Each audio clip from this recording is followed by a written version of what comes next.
From Emma Stone's discomfort with her whitewashed character in Aloha, to Jacob Elordi's fear of being typecast after his role in the Kissing Booth franchise, let's take a look at the celebrities who hated their film roles. But first, let's take a look at Jamie Dornan's ordeal. Well, he scored the coveted role of Christian Grey in the steamy 50 Shades of Grey franchise, but he didn't hold back when it came to sharing his thoughts on the character. In a candid interview with GQ, he expressed that Mr. Grey isn't the sort of guy he'd get along with. According to him, his real-life friends are all about the good vibes, but Christian Grey seems like the total opposite, not someone he'd picture sharing a pint with at the pub. Jamie didn't stop there. In a recent podcast interview, he dropped another bombshell. He expressed that he doesn't think he'll ever play a character less like himself. Considering the fact that he's also known for playing a serial killer on The Fall, that's saying something. The actor felt so trapped in a role that it made him want to scream, "Cut!" Still, you've got to give it to Jamie.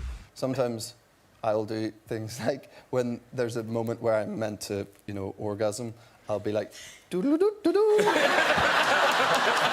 After all, he's keeping it real and not holding back on his true feelings about his role. And just like him, Emma Stone wasn't thrilled to be in Aloha either. Back in 2015, the film caused quite a stir before, during, and after its release. And it was all because of the glaring issue of whitewashing. The thing is that Emma Stone was cast as the half Chinese, half Hawaiian lead character, Captain Allison Ng. Of course, it raised eyebrows. After all, she's neither Chinese nor Hawaiian. Clearly, it's just another unfortunate example of Hollywood's tone-deaf casting decisions that lead to whitewashing story. Luckily, after the movie's release, Emma finally seemed to realize the problem with her casting and expressed remorse in interviews. She admitted her lack of awareness before taking on the role and showed disappointment in her performance. But wait, Hollywood's whitewashing saga doesn't end there, because Rooney Mara also faced a similar situation. Picture this: Rooney's all dolled up in her costume to slay her role as Tiger Lily, the Native American princess in the 2015 film Pan. As it turned out, the actress wasn't one bit happy about her performance. In fact, she hated being a part of the film. It wasn't just because she had to wear a feather headdress that made her look like an extra from a school play. She actually had legitimate concerns. The thing is that she didn't quite fancy the whole whitewashing thing happening on the set. Actually, Tiger Lily, historically portrayed as a Native American character, was being played by a non-Native American actress. No wonder Rooney wasn't here for this cultural misstep. In interviews, she made it clear that she wasn't too thrilled about her performance. She openly spoke about the lack of representation for Native American actors and the misappropriation of their culture. You go, girl. Alright, let's shift gears to another actress who wasn't exactly feeling the character she played. It's our very own Natalie Portman. When it comes to superhero movies, we're used to seeing amazing special effects and mind-blowing stunts, right? But little did you know that behind the scenes, things can get pretty messy. And for Natalie, her experience in Thor: The Dark World wasn't all rainbows and thunderbolts. Reportedly, she felt like her character, Jane Foster, was more of a damsel in distress than the strong and independent woman she wanted to portray. No wonder she wasn't too happy about playing it. To make matters worse, there were even some behind-the-scenes creative differences that left her feeling less than enthusiastic about the film. Director Patty Jenkins, who was initially attached to the project, left due to creative differences, and the script underwent several changes. So this left Natalie feeling like her character's arc wasn't as fleshed out as she'd hoped. But hey, she didn't let disappointment dampen her spirit. In fact, she spoke about her concerns with the film's director. She even declined to reprise her role in the subsequent Thor film, which caused quite a stir among fans.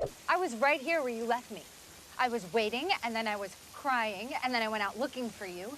You said you were coming back. You'd think that being part of beloved film franchises would be every actor's dream come true, right? Well, not necessarily for Harrison Ford in Star Wars: The Force Awakens. Honestly, he's a legend in his own right. With his iconic portrayal of Han Solo, he's etched his name in cinematic history. But when it comes to returning to the Millennium Falcon in The Force Awakens, he wasn't exactly jumping with joy. In fact, he's been vocal about his mixed feelings towards the film and the character that made him a household household name. One of the main reasons for his reluctance was the fact that he'd been pushing for Han Solo to meet his demise in the original trilogy. He felt like it'd be a fitting end for the character and bring the right closure to his story. It turns out that the producers didn't pay any heed to his wishes, and they brought back the character yet again. What's more, Harrison suffered a severe injury on the set of the film. Reportedly, a hydraulic door on the Millennium Falcon malfunctioned and crushed his leg. Ouch! So, this incident added to his discontent with the film. Talk about a rough ride in a galaxy far, far away. Just when you thought the drama was over, let's dive into Jacob Elordi and his experience with the Kissing Booth franchise. He continued to win hearts with his charming looks and acting chops, but when it came to the Kissing Booth movies, Elordi had some reservations. He hated the overwhelming attention and scrutiny that came with being part of a high-profile young adult franchise. Imagine having your every move dissected by fans and paparazzi alike. It's enough to make anyone hide inside a kissing booth. What's more, the actor has also been open about not being a big fan of the bad boy image associated with his character Noah Flynn. He has all the reasons to be wary of public attention. His personal life was thrust into the spotlight during the filming as he was in a relationship with his co-star Joey King, so it's understandable that he hated being a part of that franchise. Kudos to him for still delivering a swoon-worthy performance. Moving on from a troubled teen romance to a squad of supervillains, it's time to shift focus to Jared Leto and his bad experience on the sets of Suicide Squad. He took on the iconic character of the Joker in the film, but things didn't quite go as planned. It's been reported that the actor hated his experience on set. One of the major reasons was the drastic changes made to his character. But it wasn't just those changes that irked him. It's also been said that he went all in to immerse himself in the role.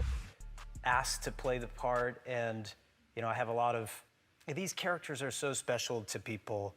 In fact, he even went so far as to send his co-stars bizarre and creepy gifts, like a live rat and a dead pig. Yes, you've heard that right. However, his method acting approach was met with mixed reactions and didn't sit well with everyone on set. Besides this, he was disappointed with the limited screen time his character received in the final cut. Imagine putting in so much effort to portray such an iconic character just for it to be cut short. It must be frustrating to say the least. Now that we've learned about Jared Leto's not-so-jolly experience in Suicide Squad, let's explore another superhero misadventure. This time, it's Ryan Reynolds and his role in Green Lantern. This film was critically panned and underperformed at the box office. But here's the interesting part. Ryan Reynolds himself wasn't shy about expressing his disappointment with the film and his role in it. In several interviews, he openly acknowledged the movie's flaws. He even made self-deprecating jokes about his own performance as the superhero with the power ring. It seems like even the Green Lantern's rings couldn't save the film from its fate. And for an actor of his stature, this film is truly a blot on his resume. No wonder he's not a fan. And that's all about the actors who hate their roles in the films.